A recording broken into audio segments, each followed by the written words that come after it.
No, sorry. Selfies. No, sorry. Selfies. No, sorry. Selfies. No. Out. हा video पहा. एक Korean परदेशी traveller तिला त्रास दिला जातोय. आपल्या देशात अतिथी देवो भव शिकवलं जातं, पण ही 12-15 वर्षाची मुलं अशी का वागतात? काय झालंय आपल्या संस्कारांना? आज एक पर्यटक रडलाय. Yeah, I'm crying.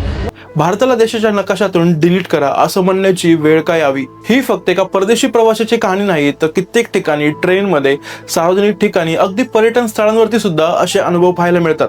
या चिमुरड्यांच्या भविष्याची चिंता वाटते, कारण मोठ्या लोकांनी त्यांच्यासमोर जे उदाहरणं ठेवली तेच ते फॉलो करत आहेत.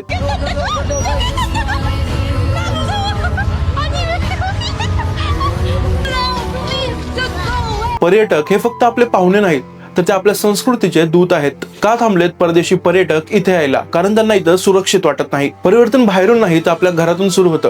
प्रत्येक आईवडिलांनी आपल्या मुलांना वागणूक कशी असावी, सार्वजनिक ठिकाणी कसे वागावे हे शिकवले पाहिजे. कधी कधी लाज वाटते अशा गोष्टी आपल्या देशामध्ये घडतात आणि विचार करायला लावते की खरंच आपला देश अतुलनीय भारत आहे का?